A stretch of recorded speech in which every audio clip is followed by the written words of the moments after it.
बिस्मिल्लाहिर्रहमानिर्रहीम और अस्सलाम वालेकुम। 4 मार्च और पाकिस्तान में पीर की शाम। आज अभी तक की इम्पोर्टेंट खबरें और मेरा तज्जिया। पहली खबर अमेरिका से। ट्रंप आ रहा है। अमेरिकी सुप्रीम कोर्ट ने बहुत बड़ा फैसला दिया है, तमाम रुकावटें दूर कर दी हैं।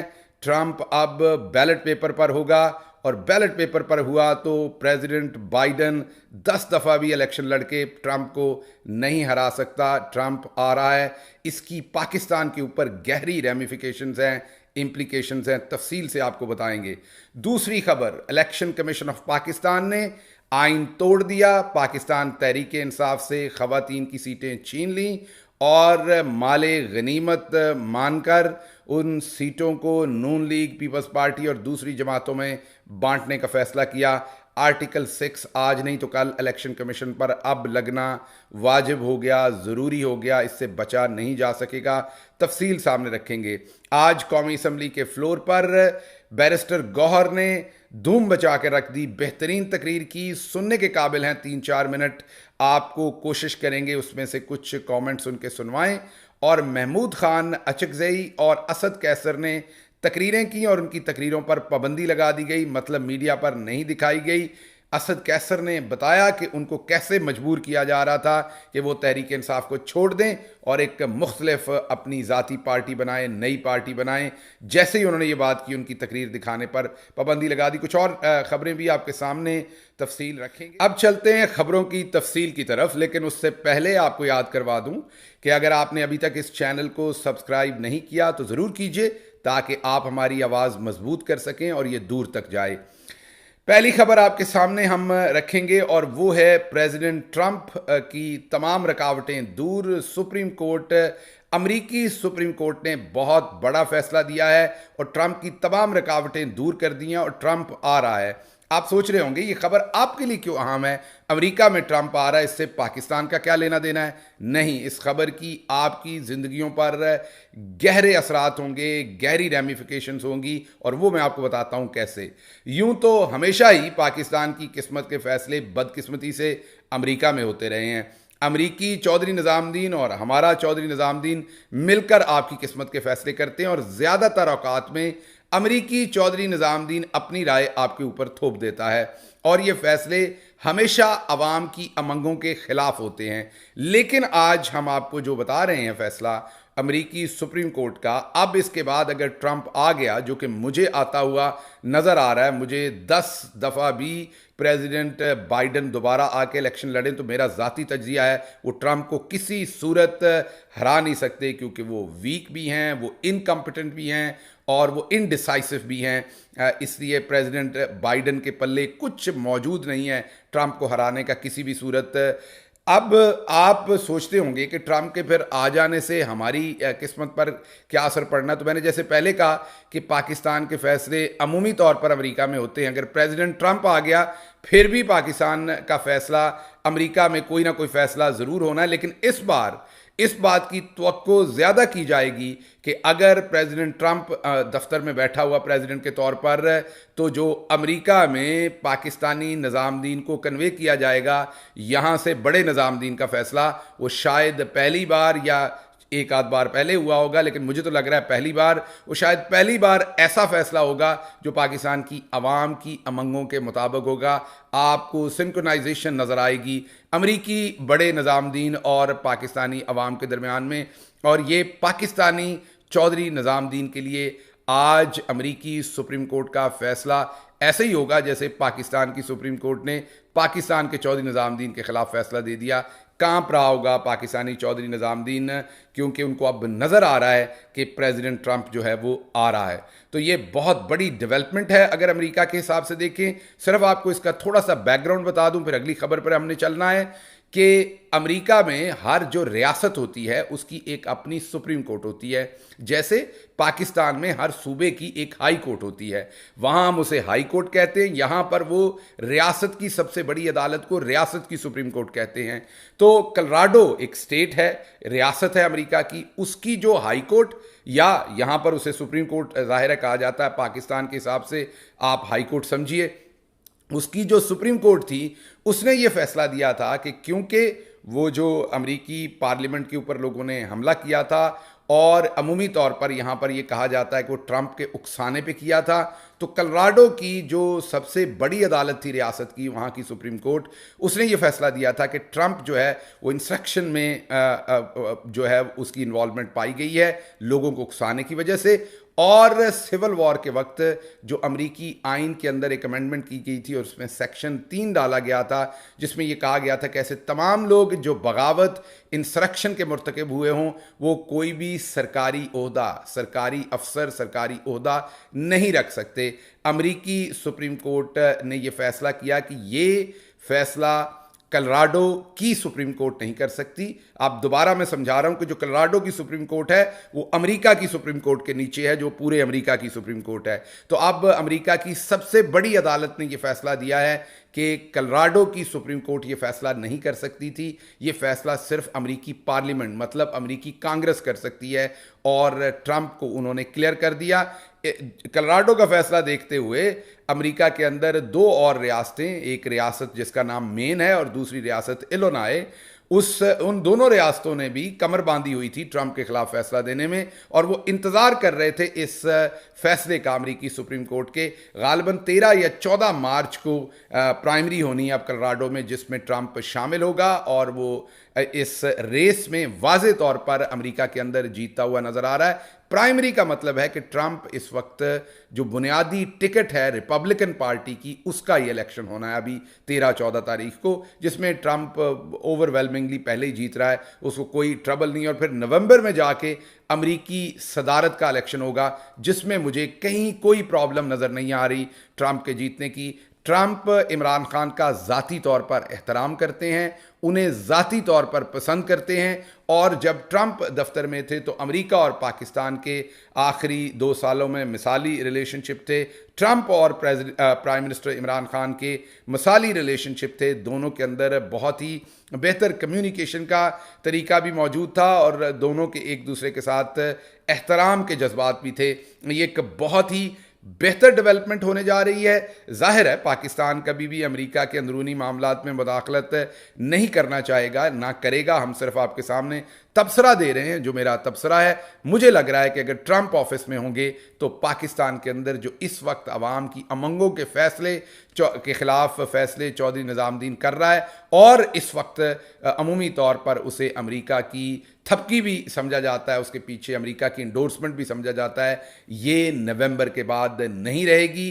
ट्रंप आ रहा है और उसकी गहरी रेमिफिकेशंस पाकिस्तान पर होने जा रही हैं। यूनानिमस फैसला किया है अमेरिकी सुप्रीम कोर्ट ने, किसी एक जज ने भी इस फैसले के अंदर अपना डिसेंडिंग नोट नहीं दिया, तमाम ने यूनानिमस फैसला किया है। जब ट्रंप 2016 में आ रहे थे तो उससे पूरा 1 साल पहले मैंने मोईद पीरजादा साहब और उस टाइम कसूरी साहब थे जो पाकिस्तान के फॉरेन मिनिस्टर, खुर्शीद कसूरी, वो, मैं और बेगम आबदा जो पाकिस्तानी एम्बेसडर रही हैं पहले, हम चारों लोगों का एक पैनल था टेलीविज़न पर। उस टाइम मैं सियासत में नहीं था, अमरीकी प्रोफेसर के तौर पर मैं अपना तज्जिया दे रहा था। उस वक्त के इलेक्शन के 1 साल पहले मैंने ये तज्जिया दिया था कि ट्रंप 2016 का इलेक्शन जीतेगा, वाज़े बरतरी से जीतेगा, और ट्रंप का आना मुस्लिम वर्ल्ड के लिए, जो पूरी दुनिया में मुसलमान है और पूरी दुनिया है, वो बेहतर होगा। अमेरिका के अंदर शायद मुसलमानों के लिए प्रॉब्लम्स हों, ये एग्जैक्ट मेरे वर्ड से। और फिर आपने देखा कि 2016 में ट्रंप जीता भी, और उसके बाद वही सब कुछ हुआ। मोईद पीरजादा साहब उस प्रोग्राम को याद कर सकते होंगे यकीनन, और मैं अभी भी आपको बता रहा हूं, और ये मैं पिछले 1 साल से जो मेरे दोस्त हैं, मोईद साहब, दूसरे लोगों को बार बार बताता हूं कि इधर उधर के जितने मर्जी आप तज्जिए सुने, ट्रंप वाज़े अक्सरियत से आ रहा है, और ट्रंप जो है उसको कोई रोक नहीं पाएगा। ट्रंप जो अगला इलेक्शन है वो जीतने जा रहा है। आप जो ट्रंप के मुखालिफ हैं, मसलन मेरे एक दोस्त हैं बैरी साहब, वो अंदर से ट्रंप को पसंद नहीं करते, तो वो ऑलवेज ऐसे तज्जिए को पसंद करते हैं जिसमें, कहते नहीं हैं वो, लेकिन ऑलवेज ऐसे तज्जिए को पसंद करते हैं जिसमें लग रहा हो कि ट्रंप इधर से कन्विक्ट हो जाएगा, उधर से हो जाएगा। लेकिन मैं उन्हें हमेशा बताता हूँ कि आप अपनी दिल की तसल्ली के लिए कह सकते हैं, लेकिन हकीकत यह है कि नवंबर में ट्रंप जीता होगा, और अगले साल जनवरी में में वो उसका हल्फ ले रहा होगा और हल्फ लेने के बाद वो पाकिस्तान के चौधरी निज़ामुद्दीन को ज़रूर एक पैगाम भेजेगा। अच्छा जी, अगली खबर की तरफ आते हैं। लंबी हो गई ये खबर, लेकिन ये बहुत इंपॉर्टेंट थी और इसकी रैमिफिकेशंस बहुत इंपॉर्टेंट थी, क्योंकि जिस तरीके से डंडे पर हमें बिठाया हुआ है पाकिस्तानी चौधरी निज़ामुद्दीन ने, आपको ये बताना ज़रूरी था कि हर किसी का, जैसे वो हमें कहते हैं कि बच्चे ड्रग्स लेना शुरू हो जाएं तो बाप का क्या किरदार है, तो उनको भी फिर कोई बताने वाला होगा कि अगर बच्चे, कोई घर का बेटा जो है वो सब कुछ डंडा फेरना शुरू कर दे, तो फिर जब बड़े दादाजी आते हैं तो उनके अहकामात क्या होते हैं। तो सिर्फ उनको याद दहानी के लिए ये पूरी डिटेल आपके सामने रखना ज़रूरी थी। अच्छा जी, अगली खबर ये है कि इलेक्शन कमीशन ऑफ पाकिस्तान ने ख़वातीन की मखसूस सीटें आखिरकार पीटीआई से छीन ली। जी हाँ, फैसला दे दिया है, पीटीआई को सीटें नहीं मिलेंगी। लेकिन जो सबसे इसमें अहम बात है वो ये है कि फैसला साथ ये भी दे दिया है कि जो पीटीआई की सीटें हैं वो दूसरी पार्टियों को मिलेंगी। इसमें 4-1 से ये फैसला हुआ है। टोटल 5 वोट होते हैं, चारों सूबों का एक एक मेंबर होता है और चीफ इलेक्शन कमिश्नर खुद होते हैं, तो 5 सीटें होती हैं। इसमें जो पंजाब का मेंबर बाबर भरवाना साहब हैं, उन्होंने डिसेंडिंग नोट लिखा है। उन्होंने ये कहा कि पीटीआई को सीटें तो नहीं मिलनी चाहिए क्योंकि उन्होंने सुन्नी तहरीक में शमूलियत की और सुन्नी तहरीक ने इलेक्शन से पहले अपनी मखसूस नशस्तों की कोई लिस्ट नहीं दी हुई थी, जो कि देनी ज़रूरी थी। इस वजह से अब वो नई लिस्ट देंगे जिसकी कानून में इजाज़त नहीं, ये उनका पॉइंट ऑफ व्यू है। जिस वजह से सुन्नी तहरीक को, मतलब कि पीटीआई को, सुन्नी तहरीक मैं कह रहा हूँ, सुन्नी इत्तेहाद कौंसल, माजर सुन्नी तहरीक और जमात है, तो सुन्नी इत्तेहाद कौंसल जो है उसको सीटें अब जो हैं वो नहीं मिल सकती जो पीटीआई के आज़ाद उम्मीदवार के शामिल होने के बावजूद। लेकिन बाबर बरवाना ने कहा कि जो आर्टिकल है आइन का 51, उसके मुताबिक बड़ा वाज़ेह है कि वो सीटें किसी और को नहीं दी जा सकती। अब वो खाली रहेंगी जब तक ये मामला किसी और करवट नहीं बैठ जाता या आइन के अंदर तब्दीली नहीं कर दी जाती। आइन में तब्दीली करनी पड़ेगी 51(2) के अंदर अगर ये सीटें किसी और पार्टी को देनी है। मौजूदा आइन के मुताबिक ये पीटीआई से छीन कर ये सीटें किसी और पार्टी को नहीं दी जा सकती, ये बाबर भरवाना ने कहा। अच्छा जी, इस फैसले को अगर आप देखें तो इसमें 2-3 चीज़ें आपको नज़र आएंगी। एक तो नज़र आएगा, पहले बल्ले का निशान छीन लिया कि आप बल्ले पे इलेक्शन नहीं लड़ सकते। फिर पीटीआई के लोगों को नाअहल करार दे दिया गया। फिर सुप्रीम कोर्ट के फैसले के बाद इलेक्शन कमीशन ने जो इलेक्शन करवाया उसमें पहले तो कहा आप बल्ला नहीं ले सकते, फिर कहा कि जो आपकी जीती हुई सीटें हम आपको वो भी नहीं देंगे। जिस तरह धांधली करके 90 के करीब सीटें पाकिस्तान तहरीक इंसाफ से छीनी गई और अब आखिर में फैसला ये किया कि जो 25-30 सीटें ख़वातीन की और माइनॉरिटीज़ की पाकिस्तान तहरीक इंसाफ को मिलनी थी वो भी छीन ली गई हैं कि आपको नहीं दे सकते। वजह आपको पता है, एक तो 2/3 मेजॉरिटी दी जाएगी और इनसे फिर आइन के अंदर तमाम गंद करवाए जाएंगे, आइन में तब्दीलियां करवाने की कोशिश की जाएगी, चौधरी निज़ामुद्दीन मर्जी का आइन बनवा लेगा। दूसरी कोशिश इसमें यह की जाएगी कि अभी इलेक्शन हो रहा है प्रेसिडेंट का, सेनेट के, उनके अंदर पाकिस्तान तहरीक इंसाफ की जो कुव्वत है उसको कम करने के लिए ये फैसला करवाया गया। और तीसरी और सबसे बड़ी वजह ख़वातीन का डर था। यास्मीन राशिद, आलिया हमज़ा, खतीजा शाह और दूसरी तमाम जो ख़वातीन जेलों के अंदर इस टाइम हैं उनका डर था और उनके डर की वजह से ये फैसला किया गया कि कहीं वो ना आ जाएं।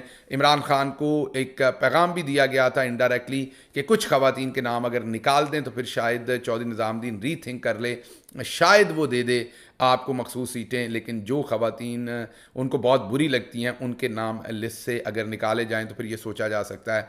आपको पता है इमरान खान का जवाब क्या होना था, मुझे बताने की ज़रूरत नहीं है। इमरान खान ने वही किया जो असूल के मुताबिक करना चाहिए था, जो जिसका हक़ था उसको वहाँ रहने दिया। और अब इलेक्शन कमीशन ने यह फ़ैसला किया है। अफसोसनाक है ये फ़ैसला। अब इसका अगला फ़ैसला सुप्रीम कोर्ट में जाएगा। आप पहले ही सोच सकते होंगे कि सुप्रीम कोर्ट में ये फ़ैसला किस तरफ जाएगा और क्या किया जाएगा। अच्छा जी, अगली खबर जो आपके सामने रखेंगे वो यही इसी से मुंसलिक है। बैरिस्टर अली ज़फ़र ने तकाजा किया इस फैसले के बाद कि ये गैर आइनी है, इससे आइन तोड़ा गया, आर्टिकल 51(2) की मुकम्मल खिलाफ वर्जी की गई है, इसलिए इलेक्शन कमीशन के तमाम मेंबरान फौरी इस्तीफ़ा दें और चीफ इलेक्शन कमीशन पर आर्टिकल 6 लगना चाहिए, इलेक्शन कमीशन पर आर्टिकल 6 लगना चाहिए कानून के मुताबिक। और उन्होंने सुप्रीम कोर्ट जाने का ऐलान कर दिया। लेकिन आपको पता है ये सारा कुछ हो तो काजी साहब की मेहरबानियों की वजह से ही रहा है। उन्होंने क्या फ़ैसला देना है वो भी आप एक्सपेक्ट कर ही सकते हैं। सबसे पहले बाहर ये खबर आपके सामने रखते रहेंगे। जुल्म बहुत बड़ा हुआ है लेकिन आपने परेशान, मैं बार बार आपको कह रहा हूँ, नहीं होना। अगर बुरी बातें हो रही हैं तो साथ साथ अच्छी बातें भी हो रही हैं। आपको रस्सी तंग होती हुई नज़र आ रही, अभी आपको मेरी बातें समझ नहीं आएंगी, 1 2 4 हफ्ते रुक जाइए, आपको चीज़ें होती हुई नज़र आएंगी। आपको नज़र आएगा कि इनकी रस्सी अब कसी जाएगी, क्योंकि जुल्म का निज़ाम इतना लंबा। अगली खबर जो आपके सामने रखनी है वो खबर है पार्लियामेंट के अंदर खिताब। सबसे पहले तो असद कैसर और महमूद खान अचकज़ई ने जब खिताब किया तो पाबंदी लग गई, ना ही असम्बली के सिस्टम के अंदर उनको दिखाया गया और ना ही पीटीवी पर दिखाया गया। हुआ कुछ यूं कि असद कैसर ने जैसे ही तकरीर शुरू की तो उनको दिखाया जा रहा था, अमूमी तौर पर नरम आदमी हैं, उनको दिखाया जा रहा था, लेकिन अचानक जैसे ही उन्होंने ये बात शुरू की कि उनको पकड़ा गया, उनको ज़बरदस्ती कहा गया कि पाकिस्तान तहरीक इंसाफ छोड़ दें और अपनी नई पार्टी बना लें। जैसे ही उन्होंने ये बात शुरू की फ़ौरन उनकी तकरीर शट डाउन कर दी गई कि कहीं नाम ना ले दें कि कौन ये प्रेशर डाल रहा था।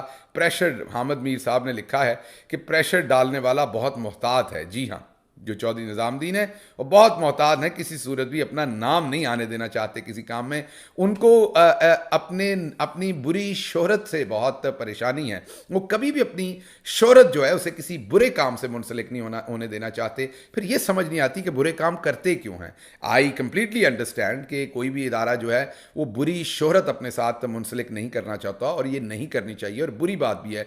अगर वाकई अपने आप को, अपने इमेज की इतनी परवाह है और आप वाकई अपने साथ किसी बुरी खबर को, बुरे इंप्रेशन को लिंक नहीं होने देना चाहते, बुरी शोहरत नहीं आप चाहते, तो फिर बुरे काम क्यों नहीं छोड़ देते? आप बुरे काम छोड़ देंगे, यकीन करें आपको ये डंडा चलाना, ज़बरदस्ती खबरें लगवाना, लोगों की तकरीरें बंद करवाना, लोगों की ज़ुबानें बंद करवाना, लोगों को गद्दार करार देना, सब कुछ आपको नहीं करना पड़ेगा।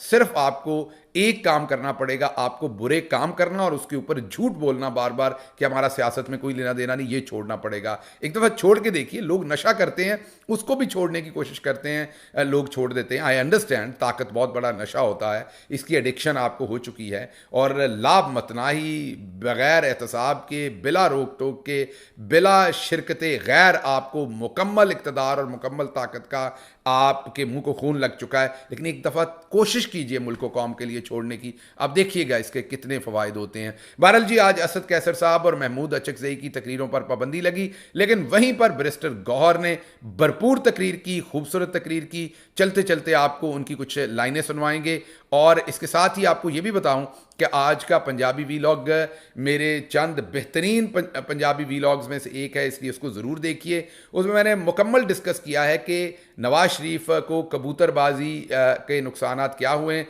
कबूतरबाजी को हमने एक सिर्फ इस्तारे के तौर पर इस्तेमाल किया है।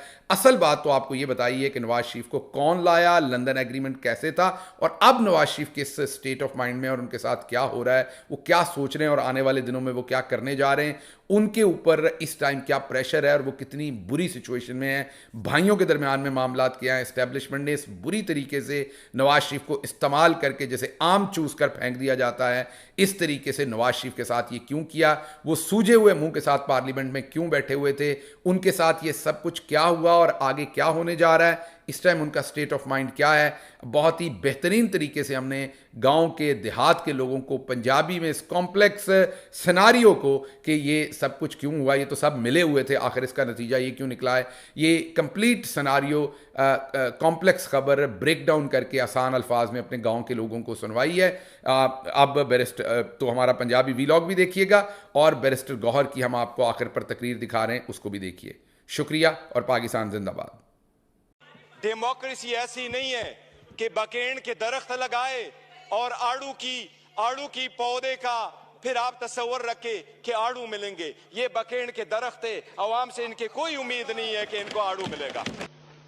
कि अगर इसको इतना ही घुमंड है जमहूरियत पे, हकूक पे, तो एक लफ्ज बताए, जब हमारी औरतें जेल गई हैं एक लफ्ज उन्होंने कंडेम्ड करके बोला।